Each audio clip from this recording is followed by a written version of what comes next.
Filhos e filhas, estamos reunidos em nome do Pai, do Filho e do Espírito Santo. Amém. Que bom, gostou do encontro deste primeiro tema do discipulado e apostolado que estamos falando sobre discípulo ou apóstolo. Hoje é a nossa segunda aula sobre esse tema tão importante, que é o primeiro tema. Tem muitos outros temas fascinantes, portanto, está imperdível essa nossa formação.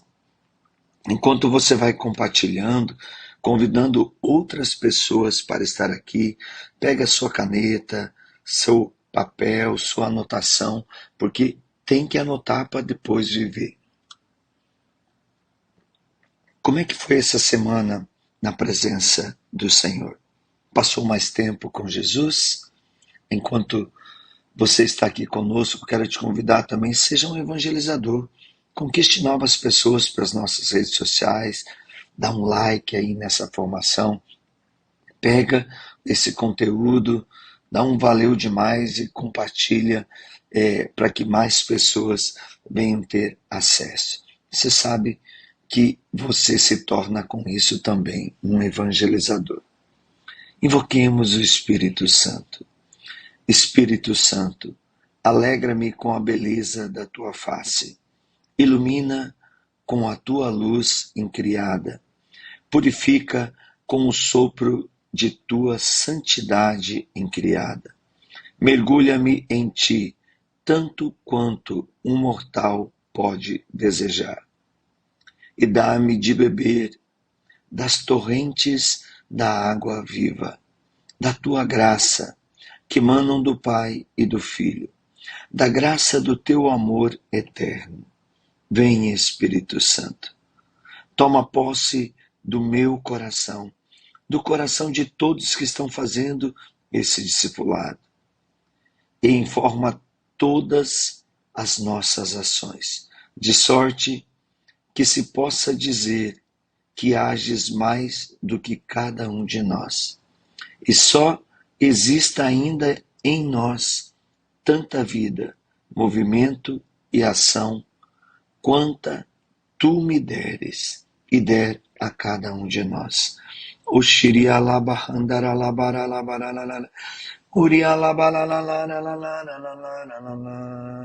Espírito Santo, ensina-nos a viver esse apostolado, esse discipulado.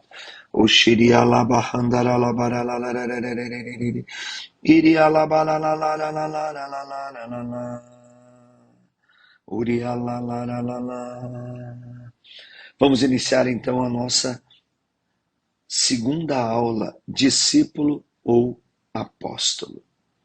Vimos que Deus nos chama e, em segundo ponto, chamou para estar na sua presença. Caminhamos um pouco sobre o chamado de Moisés e de Paulo e vamos continuar hoje nesse segundo encontro vivendo esta promessa do Senhor. O que saiu errado na vida de Moisés? Você meditou? Ele primeiro quis servir antes de estar na presença do Senhor.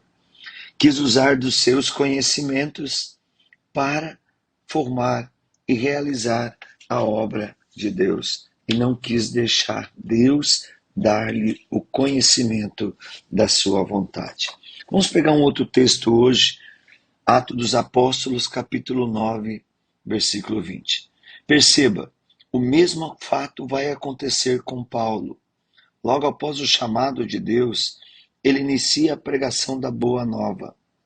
Diz o texto, e imediatamente começou a proclamar pelas sinagogas que Jesus é o Filho de Deus. Paulo estava fazendo algo de errado? O próprio Jesus não enviou os apóstolos a pregar o Evangelho? Então por que ele não foi aceito e teve que ser mandado embora? Veja o que diz o versículo 30 desse capítulo 9 dos Atos dos Apóstolos. Os irmãos, informados disto, acompanharam-ne até a Cesareia e dali fizeram partir para Tarso. Olha, Paulo atrasou a obra de Deus 14 anos, porque não permaneceu para escutar do Senhor qual era a sua vontade.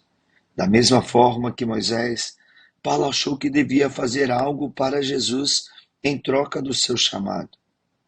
Deus não precisava do seu trabalho, e sim dele. Assim, Deus o deixa um tempo no deserto para aprender a conhecê-lo melhor. Verdadeiramente, Paulo estava atrapalhando a obra de Deus, porque a palavra nos fala que depois da partida de Paulo, a igreja cresceu. Atos dos Apóstolos, capítulo 9, versículo 31. A igreja gozava de paz por toda a Judéia, Galiléia e Samaria. Estabelecia-se com ela, caminhando no temor do Senhor, e a assistência do Espírito Santo a fazia crescer em número. Até parece que Lucas coloca este versículo de forma proposital, para mostrar como um chamado mal interpretado pode ser um sério obstáculo à obra de Deus. Paulo entendeu bem a lição. Durante toda a sua vida, repetia sempre para as comunidades. O que é mais importante era o conhecimento de Jesus.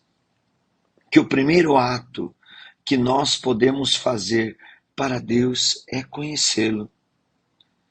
Diz Paulo aos Filipenses capítulo 3, versículo 8. Na verdade, julgo por perda todas as coisas em comparação a esse bem supremo, o conhecimento de Jesus Cristo, meu Senhor. Em Efésios capítulo 1, versículo 17, ele nos diz: rogo a Deus de nosso Senhor Jesus Cristo, Pai da glória, que nos vê e que nos dê um espírito de sabedoria que nos revele o conhecimento dele. Percebam, o que Paulo julgava necessário era conhecer a Deus e conhecê-lo no mais profundo do sentido, pois esta era a sua experiência. Ele sabia que apenas o conhecimento o levaria a amar profundamente a Deus, a ponto de dizer aos romanos: quem nos separará do amor de Cristo? A tribulação, a angústia, a perseguição, a fome, a nudez, o perigo, a espada? Pois estou persuadido de que nem a morte, nem a vida, nem os anjos, nem os principados nos poderá apartar do amor de Cristo. Romanos capítulo 8, versículo 35 a 39. Somente alguém muito apaixonado poderia dizer algo assim, não é verdade? Somente alguém que conhecia profundamente podia dizer algo como Paulo nos disse. E tudo isto foi em decorrência do conhecimento de Jesus. Foi aprendido através das tribulações e sofrimentos, pois nestas circunstâncias que ele aprendeu em quem colocara a sua confiança. E esta confiança, filhos e filhas, o levou a experimentar toda a plenitude do amor de Jesus. Temos assim resumido alguns aspectos do seguimento de Jesus. Vamos abordá-los agora. O primeiro, o chamado é para estar com ele independente do que sabemos fazer. Isso é muito importante. O segundo, que aprendemos neste caminho de Moisés e de Paulo, o chamado é para conhecê-lo e se deixar conhecer. E o terceiro, ele nos chama por aquilo que somos e não pelo que fazemos.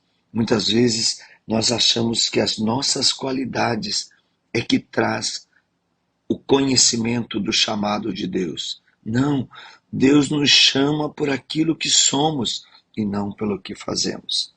Quarto ponto, só então exerceremos o mandato, a missão que ele nos confia, que é de repassar isto aos outros, ou seja, levar os outros a conhecê-lo.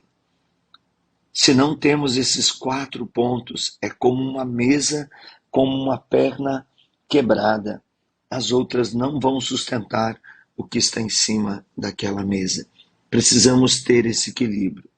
O chamado é para estar com Ele, independente do que sabemos fazer. O chamado é para conhecê-lo e se deixar conhecer. Ele nos chama por aquilo que somos e não pelo que fazemos. Só então exerceremos o mandato, a missão que Ele nos confia, que é de repassar isto aos outros, ou seja, levar aos outros a conhecê-los. É preciso entender esta sequência, pois do contrário corremos o risco do fracasso na missão. A causa de muitas pessoas iniciarem com tudo e um tempo depois abandonarem é por não terem conhecido profundamente a Jesus e, consequentemente, não o amar. Quando eu trabalhava para alguém por obrigação,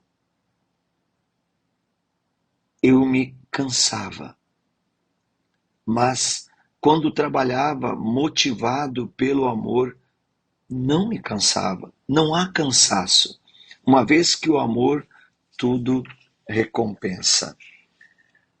Há outro caso bíblico que nos narra uma história parecida e que serve para reforçar este aspecto do seguimento de Jesus. Está narrada no primeiro livro de Samuel, capítulo 1, versículo 3, 1 Samuel, capítulo 3, versículo 1 e versículo 7. No primeiro versículo, a palavra nos fala: o jovem Samuel servia ao Senhor. Desde cedo, Samuel servia a Deus, algo muito positivo. Que bom seria se todos os jovens servissem a Deus desde cedo. Nosso mundo seria bem melhor, não é verdade? Mas havia um pequeno problema. Samuel ainda não conhecia o Senhor. Versículo 7. Por não conhecê-lo, não soube diferenciar a voz de Deus da voz de Eli. Samuel dormia no templo do Senhor, onde se encontrava a arca de Deus. Versículo 3 deste capítulo 3. Apesar de estar fisicamente perto de Deus, não o conhecia. Conhecia a Eli e não a Deus. Será que nós sabemos diferenciar a voz de Deus das vozes dos mestres do nosso tempo? Quantas dificuldades temos para ouvir, entender e atender a voz de Deus? Por que isto acontece? Não será pelo fato de não conhecermos a Deus como convém? Sem dúvida, este era o problema de Samuel. Servia sem conhecer. Hoje há na igreja quantos que servem sem conhecer? Será que conosco não está acontecendo a mesma coisa?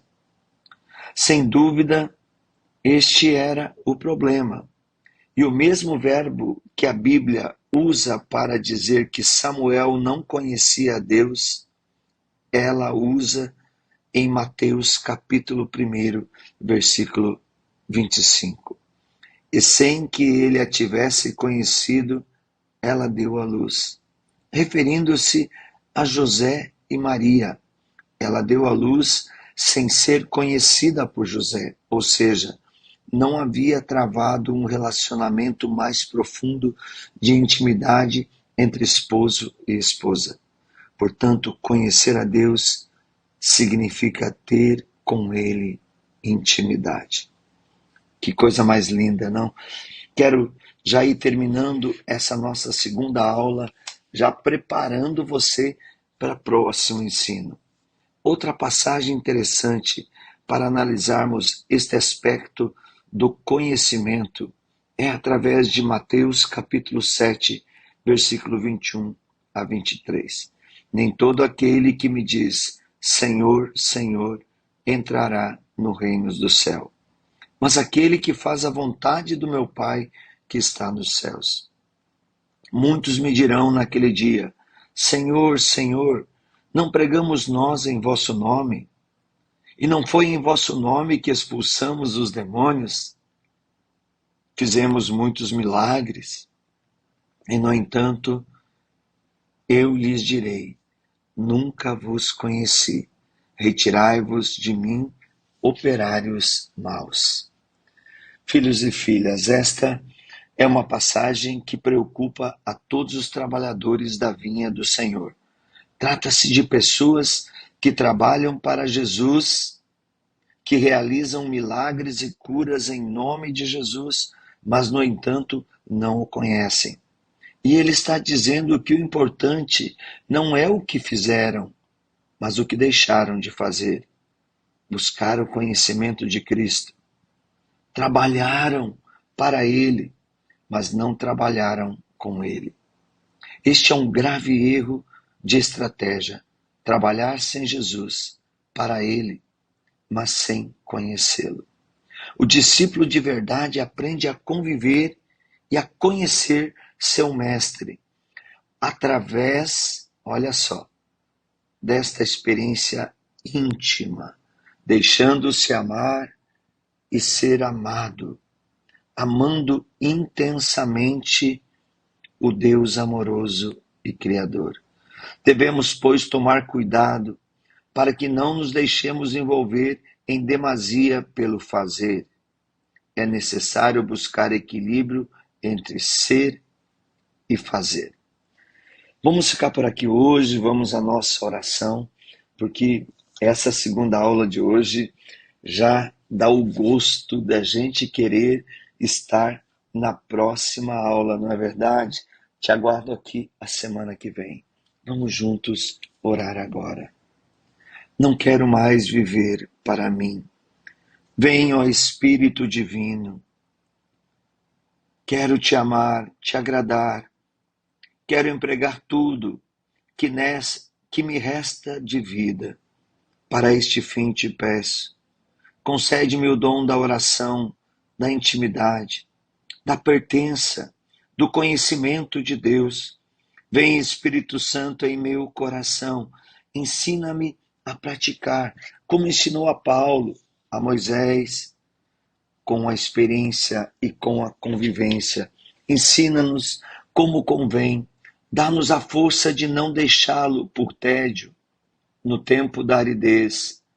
Dá-nos, Espírito Santo, a graça da oração, a graça de orar sempre.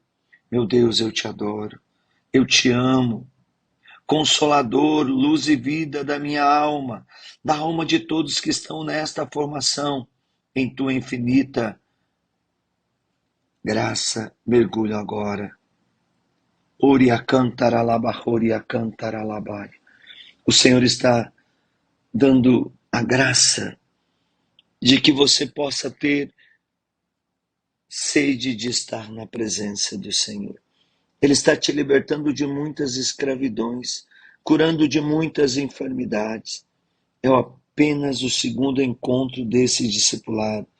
Imagine o que Deus vai fazer. Você não pode em hipótese alguma recuar. Deus te ama, Deus está contigo, Deus é a tua fortaleza.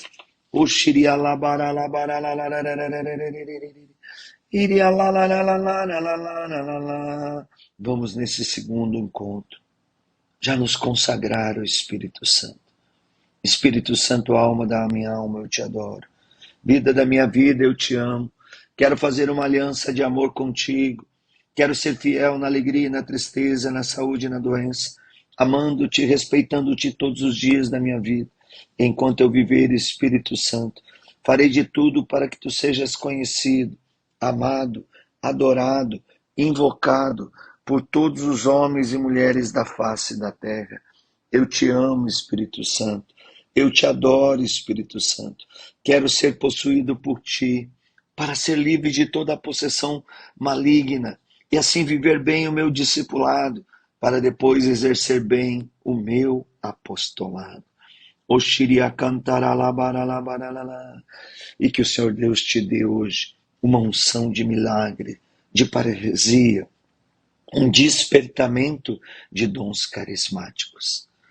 Filhos e filhas, nesse encontro quero te convidar, seja evangelizador, seja discípulo, mas seja também apóstolo. Conquiste novas pessoas para seguir as nossas redes sociais. Tudo Ironias Mudar Oficial, Facebook, YouTube, Instagram.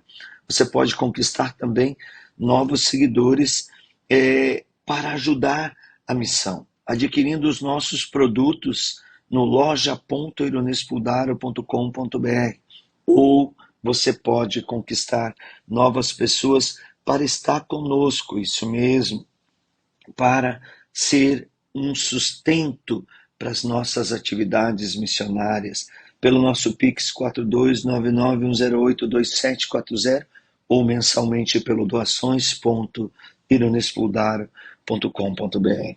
Te encontro todo dia na Eucaristia, no Rosário e na Misericórdia. Compartilhe. Quero mais pessoas a semana que vem. Deus te abençoe.